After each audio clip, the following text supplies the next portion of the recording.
नमस्कार दोस्तों, आपकी अपनी चैनल अपना देश में आप सभी का हार्दिक स्वागत है। दोस्तों कमेंट में ज़रूर से लिखें श्री हरि विष्णु का नाम जय श्री कृष्णा या फिर ओम नमो भगवते वासुदेवाय। क्योंकि दोस्तों इस साल मल मास या अधिक मास विशेष संयोग में आ रहा है। इस बार 60 साल के बाद में ये शुभ संयोग बन रहा है और दोस्तों ये संयोग फिर वापस से 2039 में बनेगा। दोस्तों आखिर ये अधिक मास होता क्या है, 3 साल में ही क्यों आता है और इसे मल मास या अधिक मास क्यों कहते हैं? आखिर क्यों मर्यादा पुरुषोत्तम श्री राम ने इस मल मास को अपना नाम दिया? इस मास में क्या करना चाहिए, क्या नहीं करना चाहिए, क्या नियम है, इन सभी को जानेंगे। दोस्तों इन्फॉर्मेशन अच्छी लगे तो शेयर जरूर से कीजिएगा। अधिक मास दोस्तों वशिष्ठ सिद्धांत के अनुसार भारतीय हिंदू कैलेंडर सूर्य मास और चंद्र मास की गणना के अनुसार चलता है और अधिक मास चंद्र वर्ष का एक अतिरिक्त भाग है जो हर 32 मास 16 दिन और 8 घटी के अंतर से आता है और इसका प्राकट्य सूर्य वर्ष और चंद्र वर्ष के अंतर का संतुलन बनाने के लिए होता है। भारतीय गणना पद्धति के अनुसार प्रत्येक वर्ष में 365 दिन होते हैं और 365 दिन और करीब 6 घंटे। वहीं चंद्र वर्ष में 354 दिन माने जाते हैं।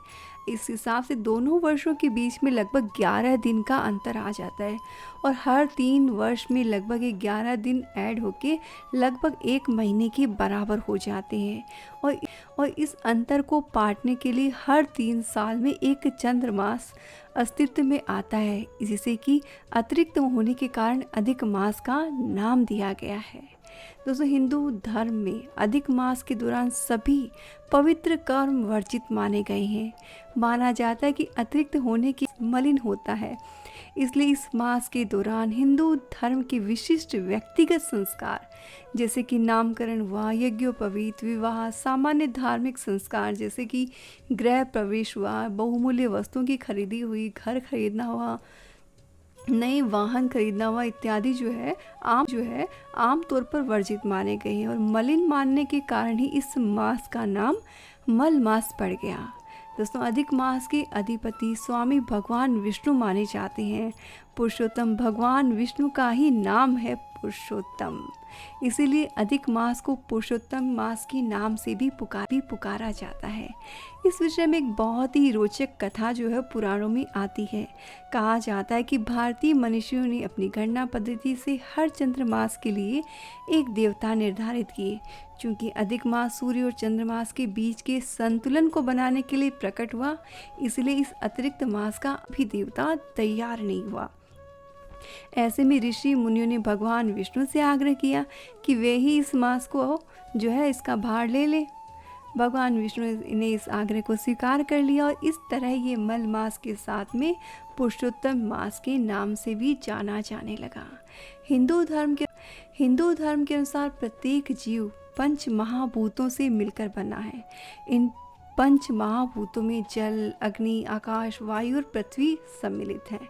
अपनी प्रकृति के अनुरूप ही ये पांचों तत्व प्रत्येक जीव की प्रकृति न्यूनाधिक रूप से निश्चित करते हैं और अधिक मास में समस्त धार्मिक कृत्यों, चिंतन, मनन, ध्यान, योग आदि के माध्यम से साधक अपने शरीर में समाहित इन पांचों तत्वों में संतुलन स्थापित करने का प्रयास करता है और इस पूरे मास में अपने धार्मिक आध्यात्मिक प्रयासों से व्यक्ति अपनी भौतिक और आध्यात्मिक उन्नति और निर्मलता के लिए उद्यत होता है। और माना जाता है कि इस दौरान किए गए प्रयासों से समस्त कुंडली के दोषों का निवारण हो जाता है और ऐसा माना जाता है कि अधिक मास में किए गए धार्मिक कार्यों का किसी अन्य माह में किए गए पूजा पाठ से 10 गुना अधिक फल मिलता है। इसलिए दोस्तों इस महीने में जितना हो सके पूजा पाठ कीजिए, ध्यान कीजिए, स्वयं की जो एबिलिटीज़ है उनको आप डेवलप कीजिए। आध्यात्मिक ज्ञान को बढ़ाना इस महीने का मुख्य उद्देश्य होता है। इसके साथ ही दोस्तों इस पूरे मास में व्रत, तीर्थ स्थान, भागवत पुराण ग्रंथों का अध्ययन, विष्णु यज्ञ आदि किए जा सकते हैं। जो कार्य पहले से शुरू किए जा चुके हैं उन्हें जारी रखा जा सकता है, लेकिन नया काम शुरू नहीं करना चाहिए। संतान जन्म के कृत्य जैसे कि गर्भाधान हुआ, पुंसवन हुआ, सीमंत आदि संस्कार किए जा सकते हैं। अगर किसी मांगलिक कार्य की शुरुआत हो चुकी है तो उसे किया है, विवाह नहीं हो सकता, लेकिन रिश्ते देख सकते हैं, रोका कर सकते हैं।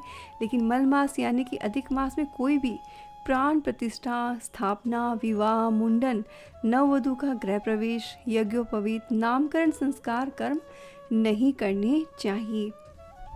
इसके साथ ही दोस्तों अंग्रेजी में 4 वर्ष में एक बार लीप ईयर आता है और लीप ईयर में फरवरी में 29 दिन होते हैं और हिंदू कैलेंडर में लीप ईयर नहीं होता, अधिक मास होता है।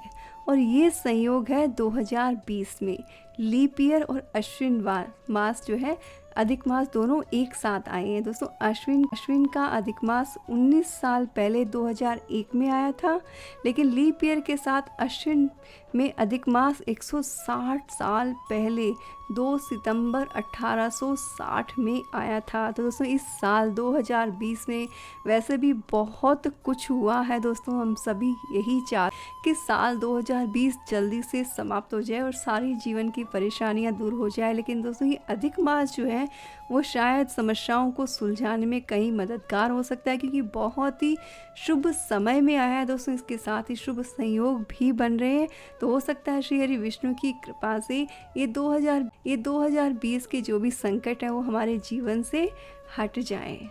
तो दोस्तों सभी की शुभेच्छा यही है, हम सभी ये चाहते हैं कि सभी के जीवन से परेशानियां दूर हो जाएं। इसलिए दोस्तों इस महीने में जितना हो सके आप दान कीजिए, श्री हरि विष्णु के नाम का जप कीजिए और साथ ही पुरुषोत्तम महात्म्य की कथा आपने ज़रूर से सुननी चाहिए। दोस्तों हर दिन डेली जो है अपना देश में आपको हर दिन की कथा जो पहले दिन ही शेयर कर दी जाती है, इसलिए आप ज़रूर से पुरुषोत्तम मास के महात्म्य की कथा का श्रवण ज़रूर से करें। इससे जीवन में जो भी परेशानियां हैं वो दूर होती है, साथ ही श्री हरि विष्णु का आशीर्वाद प्राप्त होता है। दोस्तों इस वीडियो में इतना ही। इन्फॉर्मेशन अच्छी लगी हो तो कमेंट में ज़रूर से लिखें। ओम नमो भगवते